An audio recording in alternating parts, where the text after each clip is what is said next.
Video में हम देखेंगे कि AWS S3 बकेट कैसे क्रिएट की जाती है। S3 का मतलब है सिंपल स्टोरेज सर्विसेज, जो AWS की ऑब्जेक्ट स्टोरेज सर्विसेज है, जहां हम फाइल्स, इमेजेस, वीडियोस और बैकअप स्टोर करते हैं। अब जाते हैं हम क्रिएट बकेट पे।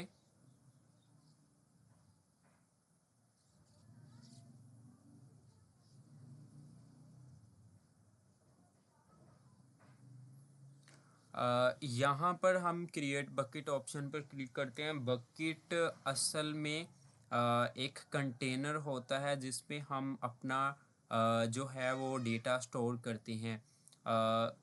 क्रिएट बकेट पे क्लिक करने के बाद हमारे पास सबसे पहले जो आती है वो आती है जनरल कॉन्फ़िगरेशन।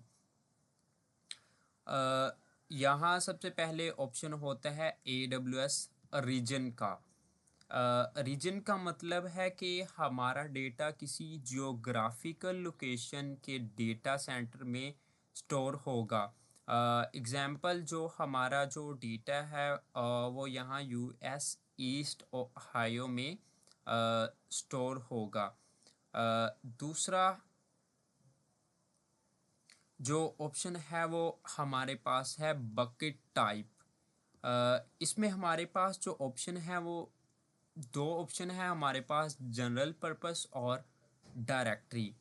जो हमारे पास जनरल पर्पस है ये मोस्ट कॉमन यूज़ केसेस के लिए होता है और मल्टीपल अवेलेबिलिटी जोन्स में डेटा को रिडेंटली स्टोर करता है। दूसरे नंबर पर आता है हमारे पास डायरेक्टरी। ये लो लेटेंसी यूज़ केसेस के लिए होता है और S3 express one zone storage classes use करता है। यूजली जो हम है वो जनरल पर्पस का ही यूज़ करते हैं। आगे हमारे पास आ जाता है बकेट नेम। बकेट नेम एक यूनिक नेम होना चाहिए, यानी कि हम यहाँ पे एक यूनिक नेम रखेंगे अपनी बकेट का। अगर हमने एक बकेट का नेम रख दिया और दोबारा वही नेम यूज़ करेंगे तो वो AWS हमें नहीं करने देता। एग्ज़ाम्पल, हम यहाँ पे एक यूनिक नेम रखते हैं S3 कोड्स के नेम से। ये हमने S3 बकेट का नेम रख दिया है। अब हमारे पास जो अगला ऑप्शन है वो है ऑब्जेक्ट ओनरशिप का।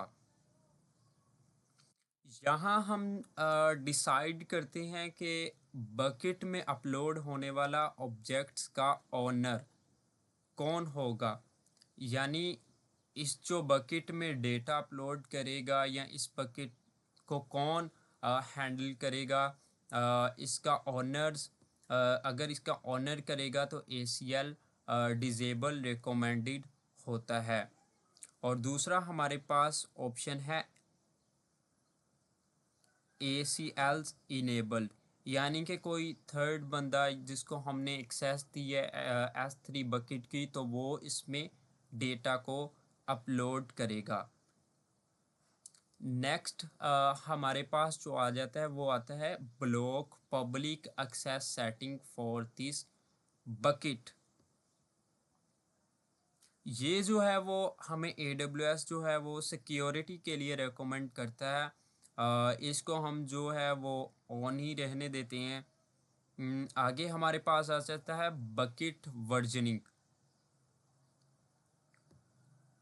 वर्जनिंग का मतलब है कि अगर कोई फाइल अपडेट या डिलीट हो जाए तो उसकी प्रीवियस वर्जन भी सेव रहती है।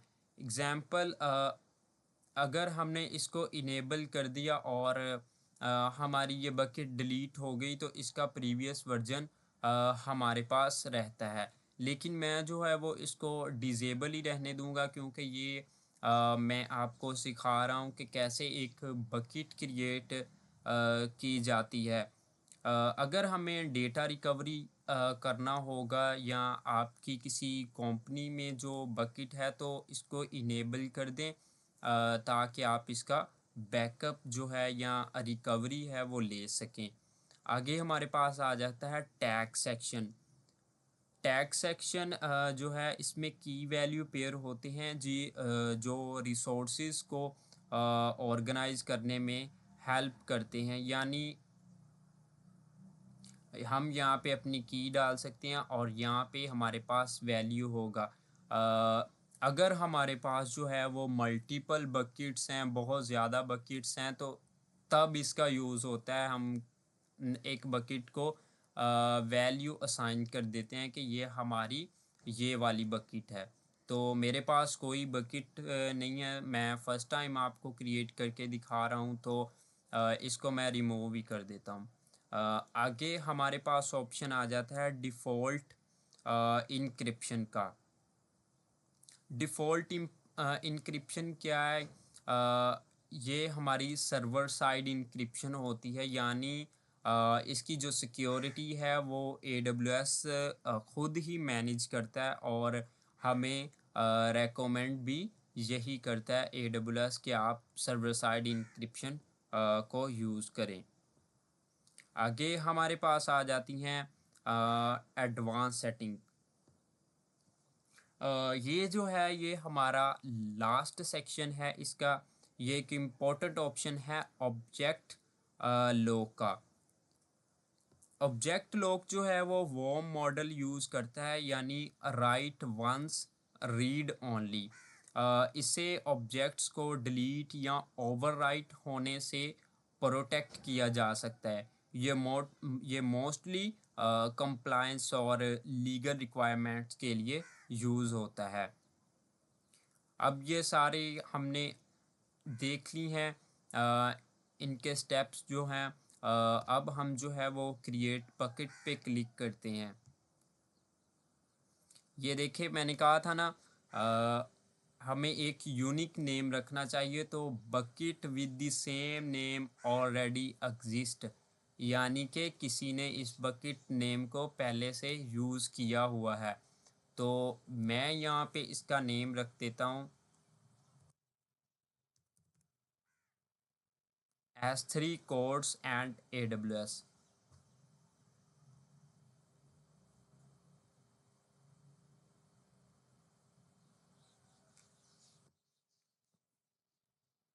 तो ये जो है वो हमारी अब जो है वो बकेट क्रिएट हो चुकी है। आप देख सकते हैं कि ये हमारा बकेट नेम है जो हमें शो हो रहा है। अ, अब जो है वो अगला स्टेप हम क्या करेंगे कि हम इस पे अपना डेटा अपलोड करेंगे। यानी कि हम अमेज़न क्लाउड पे अपना डेटा स्टोर करेंगे कि किस तरह से हम इसमें डेटा अपलोड कर सकते हैं और कैसे इसको स्टोर कर सकते हैं।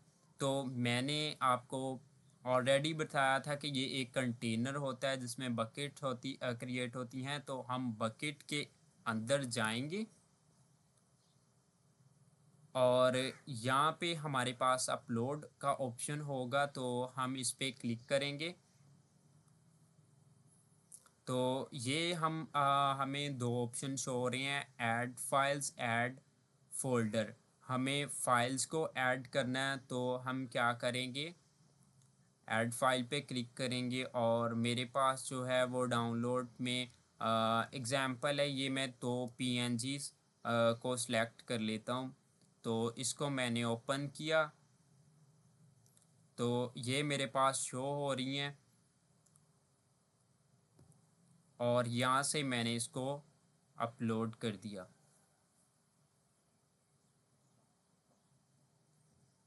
तो ये जो है हमारे पास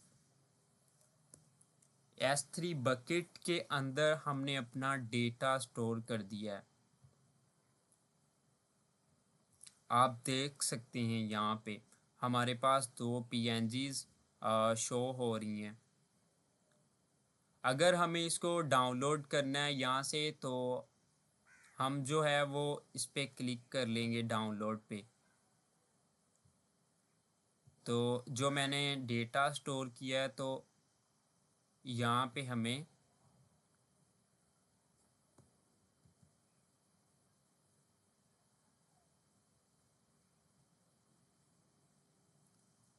ये देखें हमें शो हो रहा है जो मैंने इसमें पिक्चर्स अपलोड की थी।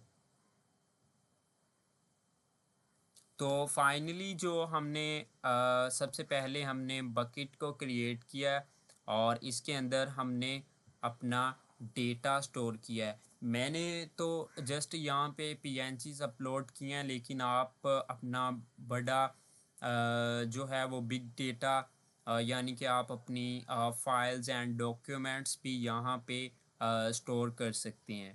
तो फाइनली हमने यहाँ पे क्रिएट कर लिया है। अब हम इसको डिलीट करते हैं। यहाँ पे हमें शो हो रही हैं हमारी पीएनजीज यानी कि हमारा डेटा। तो अब हम इसका अपनी जो बकेट है इसको डिलीट कर देते हैं। तो ये जस्ट आपके लर्निंग पर्पस के लिए मैंने सिखाया आपको। अगर आप भी प्रैक्टिस कर रहे हैं तो आप इसको डिलीट कर दीजिएगा, क्योंकि अमेज़ोन इसके लिए आपसे पैसे लेगा और आपके पैसे कटेंगे। तो ये हमारे पास बकेट है। अब देखें, अगर मैं इस बकेट को डिलीट करता हूँ तो हमारे यहाँ पे एक एरर आता है, this bucket is not empty. इसका मतलब है कि हम इस बकेट को उतनी देर डिलीट नहीं कर सकते जितनी देर इसके अंदर का जो डेटा है वो ना डिलीट हो। तो हम क्या करेंगे, सबसे पहले जो इसके अंदर हमने अपना डेटा अपलोड किया था तो हम उसको पहले डिलीट करेंगे। तो यहाँ पे हमारे पास आ रहा होगा परमानेंटली डिलीट। तो यहाँ से मैंने इसको कॉपी किया और